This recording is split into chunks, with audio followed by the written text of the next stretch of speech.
Hello నమస్తే నేను Ashok AP assembly సమావేశాలు జరుగుతున్నటువంటి నేపథ్యంలో వైసీపీ ఎమ్మెల్యేలు కావచ్చు మాజీ ముఖ్యమంత్రి జగన్మోహన్ రెడ్డి ఎక్కడా కూడా అసెంబ్లీకి వెళ్తున్నటువంటి దాఖలా అయితే కనిపించట్లేదు.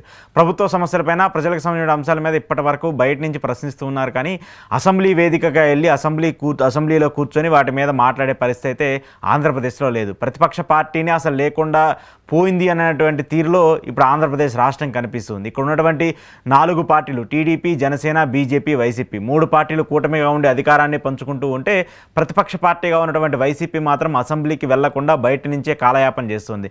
అసెంబ్లీకి వెళ్ళాలంటే మాకు ప్రతిపక్ష హోదా ఇవ్వండి, ప్రతిపక్ష హోదా ఇస్తేనే మేము అసెంబ్లీకి వస్తామని చెప్పేసి జగన్మోహన్ రెడ్డి మొండికేయటము, అలాగే ఉన్నటువంటి 10 మంది ఎమ్మెల్యేలు జగన్మోహన్ రెడ్డి కాకుండా ఉన్నటువంటి 10 మంది ఎమ్మెల్యేలు కూడా అసెంబ్లీకి వెళ్ళి అక్కడ మాట్లాడే సిచ్యువేషన్ కూడా కనిపించట్లేదు.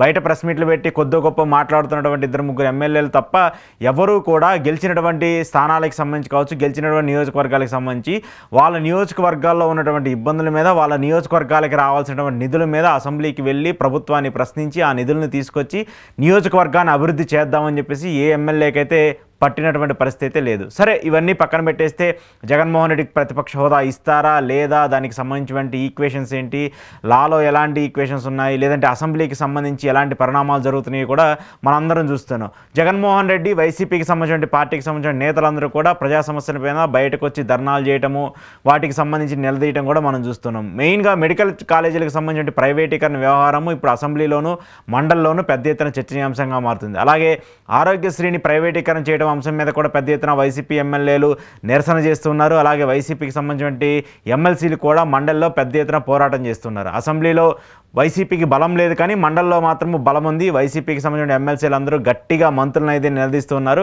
అక్కడ అంశాల మీద అయితే పోరాడుతూ వస్తున్నారు. అయితే జగన్మోహన్ రెడ్డి వీటన్నిటి మీద బయట ఉండి పోరాటం చేస్తున్నారు. మీకు అలాంటి ఇబ్బందులు ఉంటే, లేదంటే మీకేమన్నా ఇబ్బందులు ఉన్నా, ప్రజా సమస్యలకు సంబంధించిన అంశాలున్నా, లేదంటే మేము చేస్తున్నటువంటి అంశాల మీద మీరు బయటకు వచ్చి గంటల ప్రెస్ మీట్లు పెట్టి మాట్లాడుతున్నారు కదా, మీరు అసెంబ్లీకి రండి. అసెంబ్లీకి వస్తే వాటన్నిటికీ మీరు ఏదైతే సమాధానం కోరుకుంటున్నారో దానన్నిటికీ సమాధానం ఇవ్వడానికి మేము సిద్ధంగా ఉన్నామని చెప్పేసి చంద్రబాబు నాయుడు గారు పదే చెప్తున్నారు. దీంతో పాటు స్పీకర్ అయ్యన్న పాత్ర గారు కావచ్చు, లేదంటే డిప్యూటీ స్పీకర్ రఘురామకృష్ణరాజు గారు కావచ్చు, అసలు రూలే లేదు. 10% ఓట్, ప్రతి శాతం ఇక్కడ మెంబర్ లేనప్పుడు, ప్రతి శాతం మెంబర్స్ లేనప్పుడు అసలు ప్రతిపక్ష హోదా ఎలా ఇస్తామంటూ కూడా రఘురామకృష్ణరాజు గారు మాట్లాడుతున్నారు, అలాగే అయ్యన్న పాత్ర గారు మాట్లాడుతున్నారు. ఇంకొంచెం ముందుకు వెళ్ళి పని చేయనటువంటి ఎమ్మెల్యేలకు, అసెంబ్లీ రానటువంటి ఎమ్మెల్యేలకు మేము జీతభత్యాలు ఎందుకు ఇవ్వాలి, వాళ్ళకి సంబంధించిన పిఏలకు కావచ్చు, గన్మెన్లకు కావచ్చు, ఆ భారం అంతా ప్రభుత్వం వస్తుంది. ఆ భారం అంతా ప్రభుత్వానికి సంబంధించిన ఖజానా నుంచి వాళ్ళందరికీ కూడా జీతాలు వెళ్తూ ఉన్నాయి.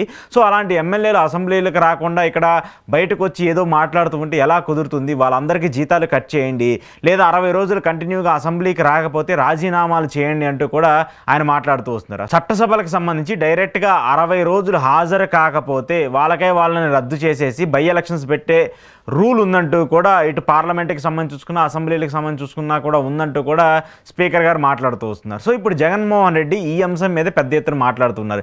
ఇప్పుడైతే జగన్మోహన్ రెడ్డి అసెంబ్లీకి రాకుండా ఉంటూ ఉన్నారు, అప్పటి నుంచే పులివెందులకు బై ఎలక్షన్స్ వచ్చేస్తాయి, అక్కడ జగన్మోహన్ రెడ్డి ఎమ్మెల్యే సభ్యత్వాన్ని రద్దు చేస్తాము, అక్కడ బై ఎలక్షన్స్ పెట్టేస్తాము, అక్కడ కూడా కూటమి విజయం సాధిస్తుంది, ఇలా పెద్ద ఎత్తున ప్రచారం చేస్తూ ఉన్నారు టీడీపీకి సంబంధించిన నాయకులు కావచ్చు, ఎమ్మెల్యేలు కావచ్చు. సరే, అదంతా జరుగుద్దా లేదా, దానికి సంబంధించిన వ్యవహారం ఏంటనేది పక్కన పెట్టేస్తే జగన్మోహన్ రెడ్డి ఈ వ్యవహారంలో తెగించేశారు. పూర్తిగా తెగించేసి మీరు నాకు ప్రతిపక్ష హోదా ఇవ్వకపోతే నేను అసెంబ్లీకి వచ్చే పరిస్థితి లేదు అంటూ కూడా ఆయన మాట్లాడుతూ వస్తున్నారు. ఎందుకంటే ఇక్కడ నేను బయటకు వచ్చి ఒక గంట సేపో, గంటన్నర సేపో మీరు చేసినటువంటి తప్పులన్నిటికి కూడా ప్రెస్ మీట్ పెట్టి గంటన్నర సేపు పూర్తిగా వీడియోలు, ఆధారాలు చూపించి మరి వివరణ ఇస్తుంటేనే మీరు ఇంత పెద్ద ఎత్తున మాట్లాడుతూ వస్తున్నారే. మరి అసెంబ్లీకి వచ్చి నిన్న ఒక ఎమ్మెల్యేగా మాత్రమే మీరు కన్సిడర్ చేస్తూ వస్తున్నప్పుడు, ఎమ్మెల్యేగా మాత్రమే మీరు పరిగణిస్తూ వస్తున్నప్పుడు అక్కడికి వచ్చి నేను మాట్లాడే పరిస్థితి ఎక్కడుంటుంది?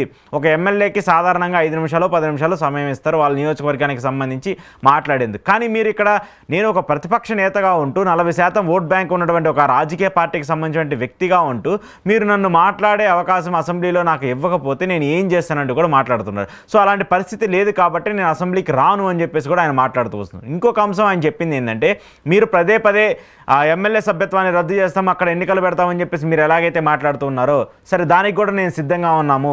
మాకు 11 మంది ఎమ్మెల్యేలు అసెంబ్లీకి సంబంధించి వాళ్ళు వచ్చి మాట్లాడే వెసులుబాటు అక్కడ లేదు కాబట్టి మీరు రాజీనామాలు చేయొచ్చు, లేదంటే అసలు ఎమ్మెల్యే సభ్యత్వాన్ని రద్దు చేయొచ్చు, అక్కడ 11 స్థానాలకు సంబంధించిన ఎన్నికలు పెడతారా, సరే దానికి కూడా నేను సిద్ధంగా ఉన్నానంటూ కూడా ఆయన మాట్లాడుతూ వస్తున్నారు. ఒకవేళ అలా కుదరదు, మీరు అలాంటి నిర్ణయం తీసుకుంటామంటే మేమే 11 మంది రాజీనామా చేస్తాము, డైరెక్ట్గా మళ్ళీ ఎన్నికలు జరుపుదాము, మళ్ళీ ప్రజల్లోకి వెళ్దాము, ప్రజలు ఇచ్చే తీర్పు అప్పుడు ఎలా ఉంటుందో అప్పుడు చూద్దామంటూ కూడా ఆయన మాట్లాడుతూ వస్తున్నారు. సో అసెంబ్లీ వ్యవహారాల మీద, అసెంబ్లీకి సంబంధించిన సమావేశాల మీద హాజరవడం పైన జగన్మోహన్ రెడ్డి చాలా క్లియర్ కట్గా ఉన్నారు.